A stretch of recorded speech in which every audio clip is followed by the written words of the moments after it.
कब तक दबाएगा? हमारे सच को उनका झूठ कब तक सताएगा? और चिंता मत करना अरविंद केजरीवाल जी, इस राजनीतिक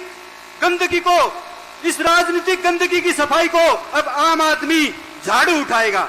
भगवंत मान जी को हम बहुत बहुत भाई एक बार जोरदार ताली बजा दो, खड़े होकर बजा दो, चाहे बजाओ, कोई बात नहीं, खूब बजाओ। अरे रोज थोड़िया हैं, आज हमारे बीच में हमारा सौभाग्य है। मौसम खराब है, बोलने दीजिए, कोई बात नहीं, आप बैठिए। मौसम बहुत खराब है लेकिन फिर भी आप डटे हुए हैं, इस बात की मैं आपको बधाई देता हूं। सबको मेरे राम राम, नमस्कार, सत श्री अकाल, वाहेगुरु जी का खालसा, वाहेगुरु जी की फतेह। इतनी भारी गिनती में, भारी संख्या में माएं बहनें आई हैं, ये बहुत अच्छे संकेत हैं। आपके बिना अगर चूल्हे नहीं चल सकते, घर नहीं चल सकते, तो आपके बिना देश भी नहीं चल सकते। आपका आना यहां बहुत शुभ है, क्योंकि आपको पता है चूल्हे पर जो पकता है वो कैसे पकता है, महंगाई का क्या हाल है, सब आपको पता है। तो आज बहादुरगढ़ की जनता के पास आया हूं, यही कहने आया हूं कि झाड़ू उठा लीजिए, ये राजनीतिक गंदगी को साफ कीजिए। हरियाणा का लाल हिसार के पास शिवानी गांव में पैदा हुआ एक छोटा सा बच्चा, पिताजी दुकान करते थे, वो दुकान पे भी जाता था पिताजी जी के साथ, पढ़ाई लिखाई की, लेकिन अफसर तो बन गया। अफसरी को लात मार के वो देश की जनता के लिए खड़ा हो गया। आज उसने देश की राजनीति की दशा और दिशा बदल के रख दी। अरविंद केजरीवाल आपके हरियाणा का लाल। सुशील गुप्ता जी भी बोल रहे थे, पंजाब हरियाणा छोटे बड़े भाई हैं, हम पहले इकट्ठे होते थे, ये नेताओं ने बांट दिया हमें। हमारी कोई लड़ाई नहीं आपस में, नेता हमें लड़ाते हैं। ये वो हमारी तो रिश्तेदारियां हैं, हमारी तो दोस्तियां हैं, हमारी फसलें एक हैं, हमारी दुख तकलीफें एक हैं, हम एक हैं, लेकिन ये नेता लोग लड़ा देते हैं। मेरे ससुराल हरियाणा में है, तो हमारी रिश्तेदारियां हैं, हमारे बहुत से गांव से रिश्तेदारियां हरियाणा में है, हमारी तो कोई ऐसी लड़ाई है ही नहीं थी। तो इसलिए मैं आपको कहने आया हूं, ये इनके चुंगल में मत फंस जाना। ये बीजेपी वाले, ये कांग्रेस वाले कुछ नहीं दिया इन्होंने। 5-5 साल हमने इनको मौका दिया, कई बार मौका दिया, लेकिन अपने तो इन्होंने घर भर लिए, हमारा कुछ नहीं किया। हमारे बच्चे बेरोजगार रह गए, हमारी गरीबी और बढ़ गई। इनके घरों में खुशियों की लहरें बह रहे। इन्होंने क्या सोचा? अपने बेटे, अपने भतीजे, अपने साले, अपने जीजे, बस, इसके बाद कुछ सोचे ही नहीं है। अब आम लोगों की बारी आ गई है।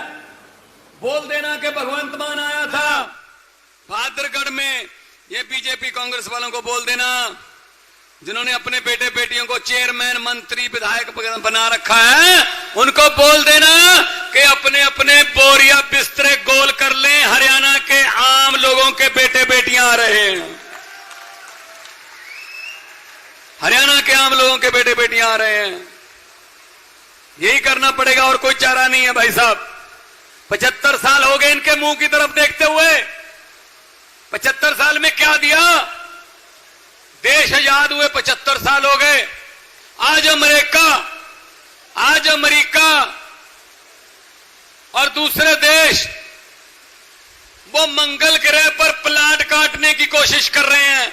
हम सीवरेज के ढक्कनों में घुसे हुए हैं, अभी भी सीवरेज के ढक्कन नहीं पूरे हुए हमसे। अभी भी हमसे गांवों में छप्पड़ों की समस्या हल नहीं हुई। ये सिला इन्होंने दिया है हमें। तो आओ हरियाणा वालों, उठो।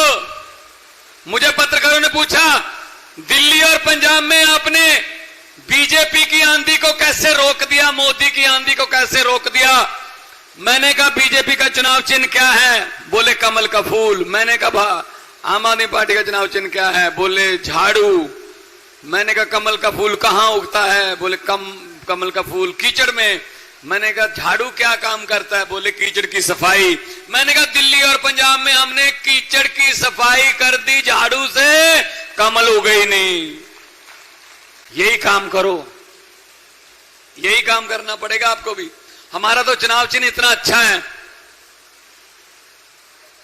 कि किसी को बताने की जरूरत नहीं पड़ती। खासतौर पे माओ बहनों को तो, महिलाओं को तो चुनाव चिन्ह बताने की जरूरत ही नहीं है।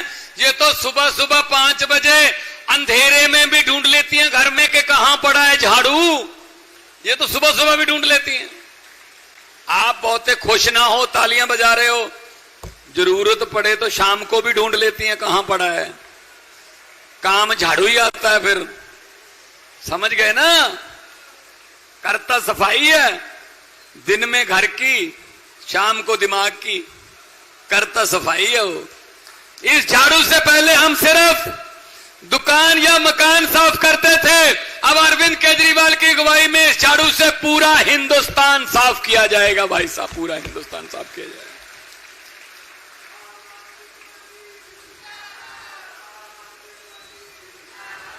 देखो ये जो नारे है ना, ये असल में भड़ास है, भड़ास। 75 सालों का जमा हुआ लावा है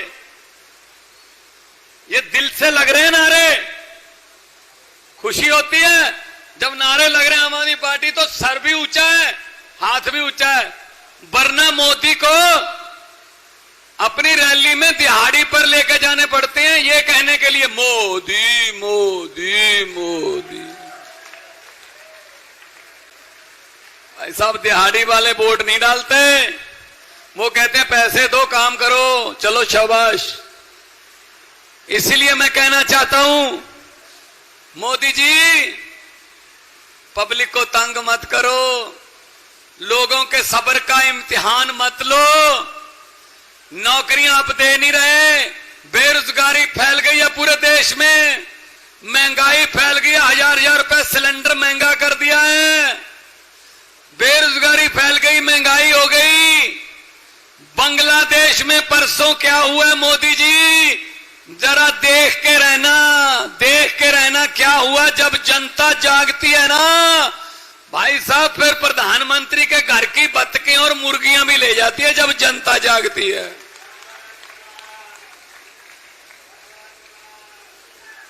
मैं नहीं चाहता ऐसा मंजर हमारे देश में आए, लेकिन जनता की बात सुन लो, बात सुन लो। वहां भी ऐसे ही कर रही थी वो शेख हसीना, पिछले 15 साल से प्रधानमंत्री बन रही थी। कैसे बन रही थी? विपक्ष के नेताओं को जेल में डालकर, जैसे केजरीवाल को डाला हुआ है, जैसे हेमंत सोरेन को डाला था, जैसे और नेताओं को डाल रहे हैं, ईडी आ जाएगी है, वो ऐसी करती थी। अब उसको मिलके तो आ जाओ। अरे हिंडन एयरपोर्ट पे बैठी है, मोदी जी मिल तो लो। शेख हसीना जी अगर ये बात सुनती हो किसी चैनल के जरिए, कृपया मोदी जी को 2 बात बता देना। या तो ये बता देना कि भागना कैसे है, या ये बता देना कि भागने वाले काम मत करो, भागने की जरूरत ना पड़े, लोगों की आवाज कैसे सुननी है, या ये बता देना बस। सो ये जनता है, जनता पब्लिक है, सब जानती है। हुकूमत वो करते हैं जिनका दिलों पर राज होता है, हुकूमत वो करते हैं जिनका दिलों पर राज होता है। यूं कहने को तो मुर्गे के सर पे भी ताज होता है। तो इसलिए ये कहने के लिए आपके पास आया हूं कि अब ये आएंगे, आपके पास आएंगे, इनके पास पैसे बहुत हैं भाई साहब। ये कह रहे हैं भगवंत मान केजरीवाल जितनी मर्जी रैलियां कर लें हरियाणा में, हम तो एक रात पहले पैसे बांट देंगे लोगों को, हम तो 2 दिन पहले लोगों को पैसे दे देंगे, वोट खरीद लेंगे, हमारे पास बहुत पैसे हैं भाई साहब। ये आपके पास पैसे लेके आएंगे बहादुरगढ़ वालों। मेरी हाथ जोड़ के बेनती है, पंजाब का मुख्यमंत्री हूं पौने 3 साल से, मेरी हाथ जोड़ के बेनती है, अगर ये विपक्ष वाले पैसे लेकर आपके पास आए, आपके घर पे आए, मना मत करना, ले लेना यार। लक्ष्मी वापस नहीं करते घर से, आप ही का लूटा हुआ माल है। इन्होंने कौन सा धान बीजा है, इन्होंने कौन सा नरमा बीजा है, आप ही के पैसे हैं। हाँ, इतना काम कर देना, ऐसे करके पैसे पकड़ के भी हाँ, और जिस दिन चुनाव होगा उस दिन झाड़ू वाला बटन दबा के बोल देना भी हाँ। जो समझ गए वो ताली बजा दो, बाकियों को माफ है। बहुत समझदार इलाका है भाई, बहादुरगढ़ का इलाका, समझ गए, सारे समझ गए, बहुत समझदार इलाका है। तो इनके लॉलीपॉप पे मत आना। अभी ये लॉलीपॉप देंगे, एक तो दे चुके हैं कि मोदी जी ने 100 रुपया सिलेंडर सस्ता कर दिया। भाई साहब, ये माएं बहनें बैठी हैं, पहले ये बताओ 1000 रुपया महंगा किसने किया था? 1000 रुपया महंगा करके 100 रुपया सस्ता कर दिया, तो 900 रुपये का तो नुकसान ही चल रहा है।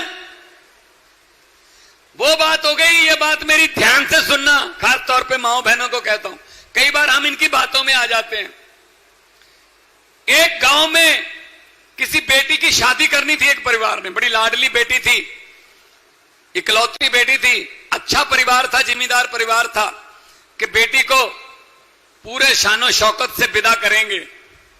उन्होंने बड़े बड़े टीवी सेट, बड़े बड़े अलमारियां, सोफा सेट, बड़े बड़े बेड, सोने के जेवरात बनाए कि लड़की को, बेटी को विदा करना है। कल रात मतलब सामान आ गया घर पे, कल बारात आने वाली थी। आज रात को डाकुओं को पता चल गया, आज रात, कि इस घर में माल है। डाकू ट्रक लेके आए, लड़की के पूरे परिवार को कमरे में बंद करके बाहर से कुंडी लगा दी। पूरा सोफा सेट, टीवी, सोने के जेवरात, जो पायल, छाप, छल्ला, टूम, टल्ला, सब उसमें ट्रक में डाल लिया। भाई साहब, ट्रक में डाल के जाने ही लगे थे कि डाकुओं के सरदार ने कहा अभी नहीं जाना है, मुझे बताओ लड़की का परिवार कौन से कमरे में है। अब ये बात याद रखना। तो उन्होंने कहा सरदार इस कमरे में है। उस लड़की का परिवार जिस कमरे में बंद था, उसका दरवाजा खोला गया तो डाकुओं के सरदार ने कहा किस लड़की की शादी है? एक लड़की डरती डरती बेचारी खड़ी हो गई, जी मेरी शादी है। डाकुओं के सरदार ने जेब में हाथ डाला, उसको 100 रुपया दिया और बोले बेटा बहुत बहुत आशीर्वाद, तंदुरुस्त रहो, आपको खुशियां मिलें जिंदगी में, है ना, अपने परिवार में जाओ, आपका जो वैवाहिक जीवन है मंगलमय हो, बहुत बहुत आशीर्वाद बेटा। और उसके बाद सारा सामान लूट के चले गए। वो तो लूट के चले गए। अगले दिन पुलिस आई लड़की वालों के घर पे। भाई साहब, लड़की वालों के घर पे कोई भी बंदा, लड़की वालों के परिवार का एक भी बंदा पुलिस के पास FIR लिखाने के लिए तैयार नहीं हुआ। कहते भले ही लूट के चले गए लेकिन बंदे बड़े अच्छे थे, 100 रुपया शगन दे गए। लो बताओ बताओ, वही हमारे साथ होता है। हम भी यही कहते हैं, मोदी जी 4.25 साल हरियाणा तो लूट लिया लेकिन 100 रुपया शगन कर दिया जी, ये जो दे दिया सिलेंडर सस्ता दे दिया। अरे भाई साहब, पूरे 5 साल की जो हम आपकी लूट हो रही है वो बचाओ, वो बचाओ, वरना लूटते रहेंगे ये। इनका कोई पता नहीं कब से क्या बात कहां कह दें।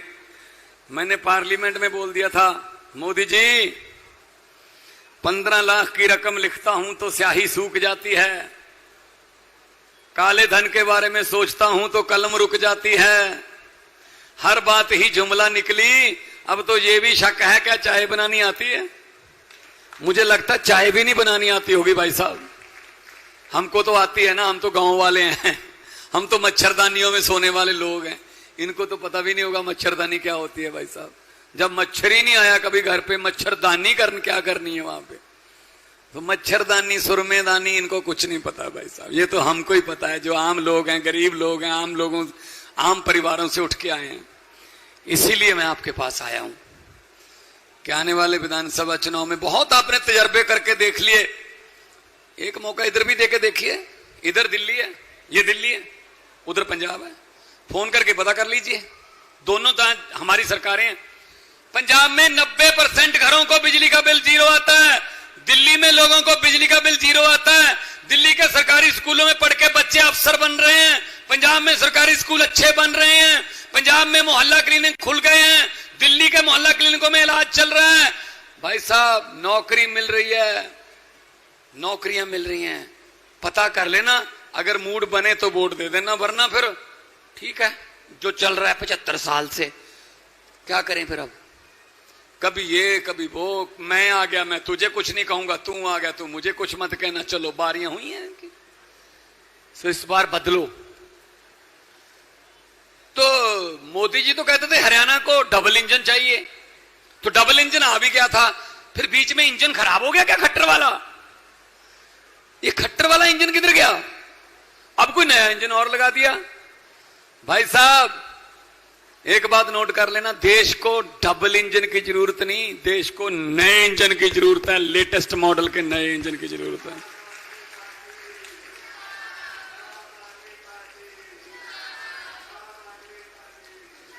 तो बहुत बहुत आपने यहां पहुंचकर हमारा हौसला बढ़ाया। 3.25 साल से मुख्यमंत्री हूं, 44,000 से ज्यादा नौकरियां देके आपके सामने खड़ा हूं, और 1 रुपया भी किसी को नौकरी के लिए देना नहीं पड़ा। 1 रुपया भी कोई साबित कर देना मैं जिम्मेदार हूं।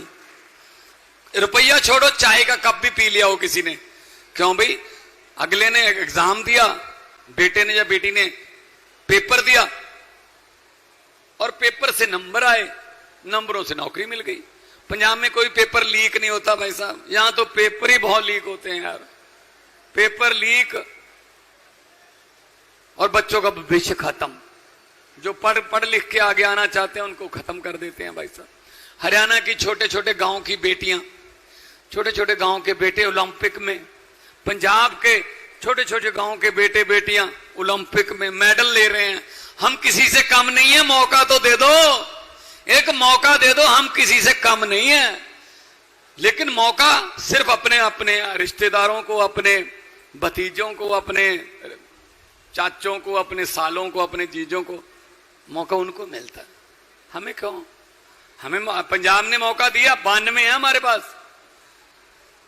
92 एमएलए हैं 117 में से, दिल्ली में 63 हैं 70 में से, हरियाणा में अब 90 में से कितना स्कोर करोगे या आपकी मर्जी है। लेकिन जितने ज्यादा वोट दे दोगे समझ लो उतने ही बच्चों की किस्मत ज्यादा चमकेगी, उतने हम कमाल का काम कर सकेंगे, उतनी गवर्नमेंट जो है वो डेयरिंग डिसीजन ले सकती है।